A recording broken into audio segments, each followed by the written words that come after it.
Hello friends, welcome back. आज की class में हम पढ़ेंगे कॉस्ट अकाउंटिंग। कॉस्ट अकाउंटिंग में मार्जिनल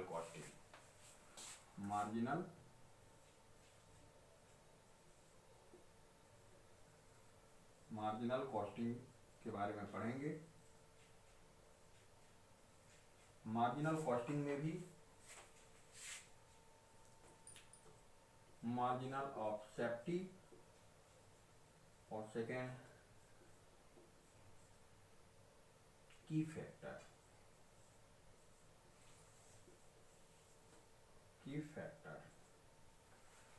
दो चीज़ों के बारे में पढ़ेंगे। इससे पहले हमने मार्जिनल कॉस्टिंग में पढ़ा मार्जिनल कॉस्टिंग का फार्मूला क्या है। उसके पहले के क्लास में हमने पढ़ा PV ratio, break even point क्या है। ये पिछले क्लास में हमने आपको अच्छे से बताया था। आज की क्लास में हम आपको बताते हैं मार्जिनल ऑफ सेफ्टी और की फैक्टर क्या है मार्जिनल कॉस्टिंग में। सबसे पहले marginal of safety. Marginal of safety वह पॉइंट है, या ये कहें मार्जिनल ऑफ सेफ्टी वह सेल है जिस पर कंपनी ना ही किसी प्रॉफिट, यानी प्रॉफिट तो नॉर्मल उसे होता ही होता है, यानी ये कह सकते हैं कि मार्जिनल ऑफ सेफ्टी वह सेलिंग पॉइंट है जहां पर कंपनी एक नॉर्मल प्रॉफिट से रन करती रहती है। इसे कहते हैं मार्जिनल ऑफ सेफ्टी, यानी ब्रेक इवन पॉइंट से जस्ट ऊपर जो होता है सेलिंग उसे ही कहते हैं मार्जिनल ऑफ सेफ्टी। इसके फार्मूला है actual sale minus break even sale. यानी अगर किसी कंपनी में किसी प्रोडक्शन का अगर एक्चुअल सेल किसी ईयर में 10,000 माना जाए कि उसने अगर 10,000 का सेलिंग किया है एक्चुअल में, और उस कंपनी का ब्रेक इवन सेल जो है 6,000 है, तो उसकी मार्जिनल ऑफ सेफ्टी 4,000 मानी जाएगी। यानी मार्जिनल ऑफ सेफ्टी वो है जो कोई कंपनी मार्जिनल ऑफ सेफ्टी पर अगर सेलिंग कर रही है तो इसका मतलब यह है कि वो कम से कम लॉस में तो नहीं है, नॉर्मल प्रॉफिट से वो रन कर रहा है। इसके निकालने के लिए फार्मूला है एक्चुअल सेल, जो एक्चुअल में सेलिंग हुआ है उसमें से ब्रेक इवन सेल को माइनस कर देते हैं, जो हमारा बचता है वो होता है मार्जिनल ऑफ सेफ्टी। दूसरी फार्मूला है मार्जिनल ऑफ सेफ्टी का प्रॉफिट अगर दिया हो, प्रॉफिट डिवाइडेड बाई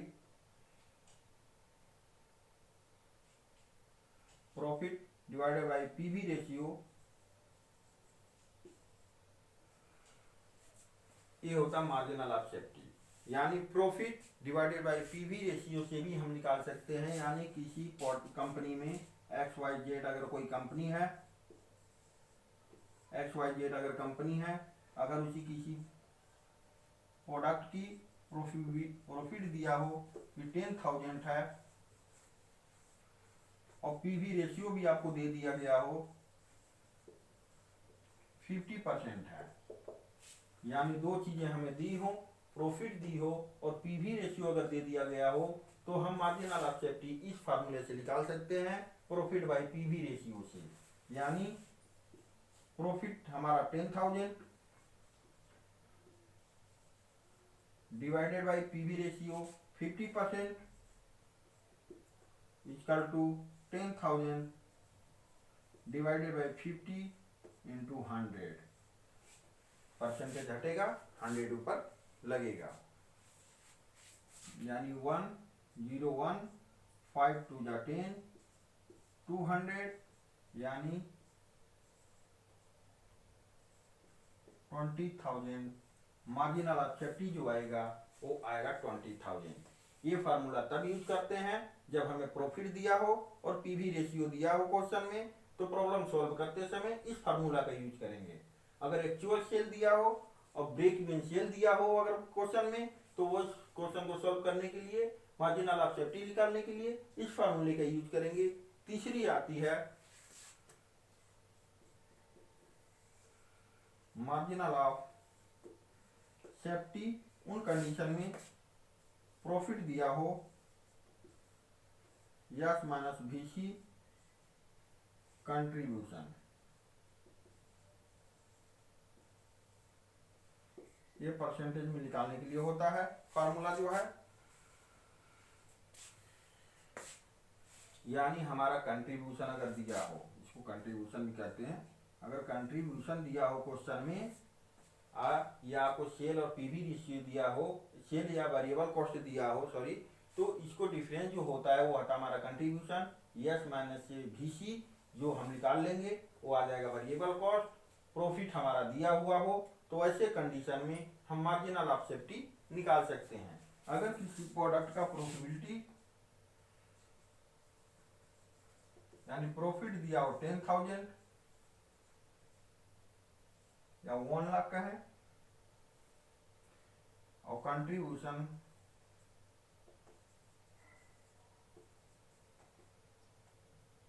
5,000, तो हमारा मार्जिनल ऑफ सेफ्टी परसेंटेज लगा हुआ है, इसलिए इंटू 100 भी करेंगे इसमें, यानी 1 lakh divided by 5,000 into 100 percentage 1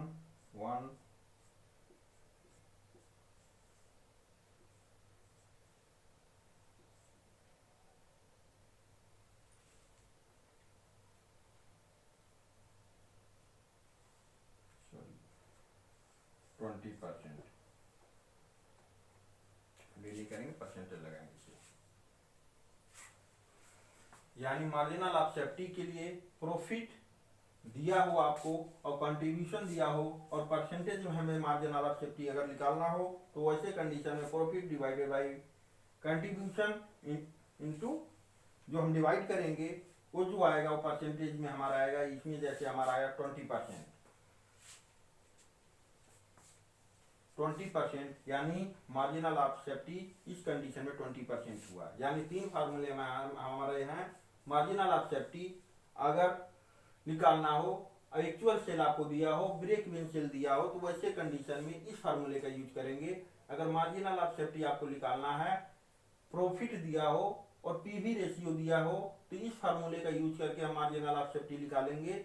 लेकिन मार्जिनल ऑफ सेफ्टी का अगर परसेंटेज में निकालना हो तो प्रॉफिट डिवाइडेड बाई कंट्रीब्यूशन जो होगा परसेंटेज में होगा, जो इस तरह से निकालेंगे, यानी प्रॉफिट 1 लाख रुपए, कंट्रीब्यूशन अगर 5,000 है तो मार्जिनल ऑफ सेफ्टी का रेशियो 20% है।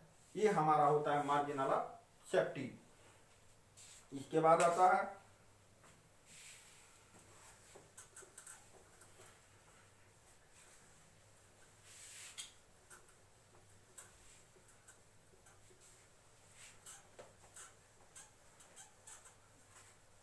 Marginal of safety. इसके बाद की फैक्टर,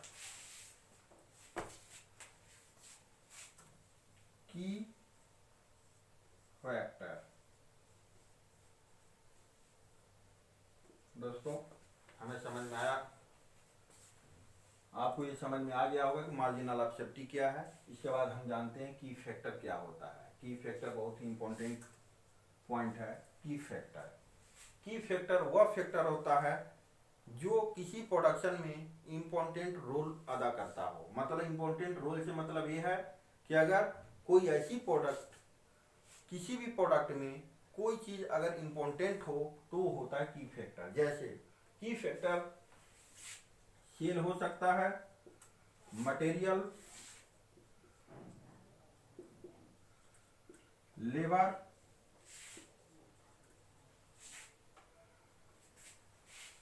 सेल, मटेरियल, लेबर, ये की फैक्टर हो सकते हैं। सेल की फैक्टर इसलिए है क्योंकि सेल पर ही पूरा हमारा जो स्ट्रक्चर होता है वो सेल पे ही डिपेंड होता है। अगर किसी प्रोडक्ट का चाहे जितना अच्छा हम प्रोडक्ट बना लें, अगर वो मार्केट में न बिके तो वैसे कंडीशन में हमारा सारा ही व्यापार ठप हो जाएगा।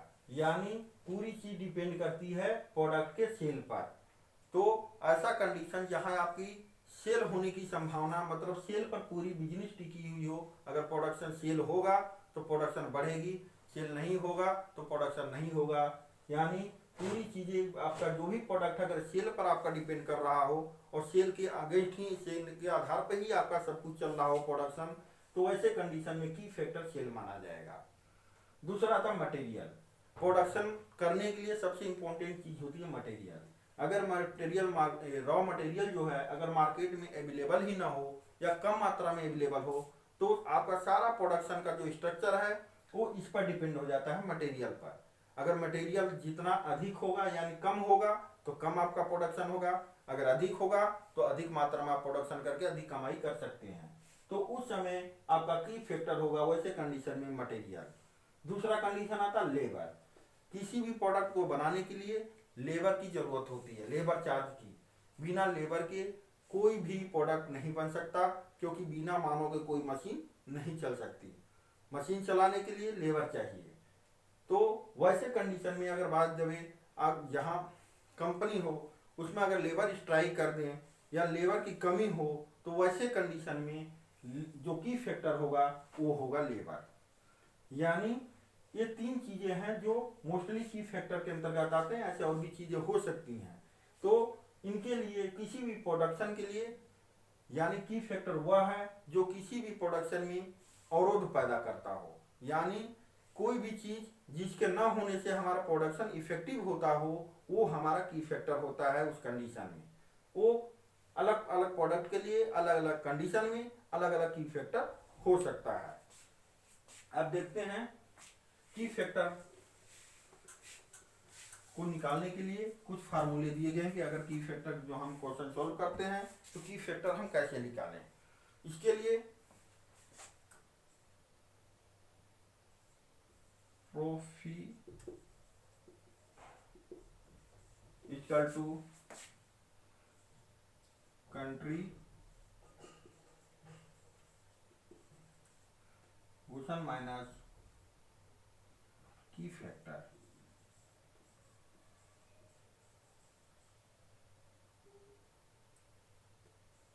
की फैक्टर या कह सकते हैं की फैक्टर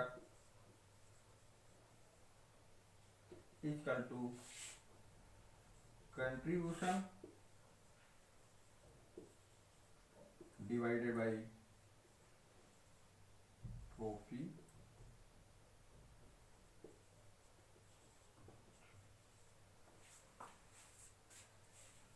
प्रॉफिटेबिलिटी।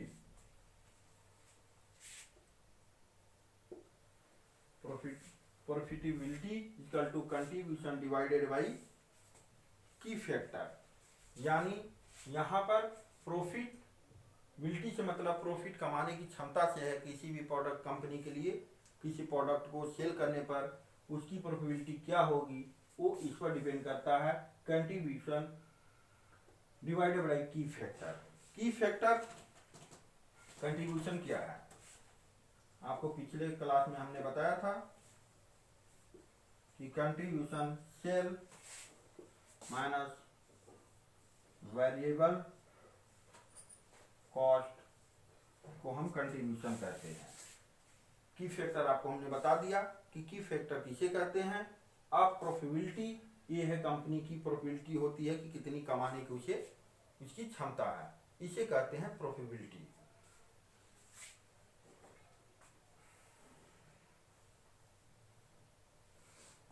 दोस्तों ये है की फैक्टर निकालने के फार्मूले, जिसके आधार पर हम की फैक्टर निकालते हैं।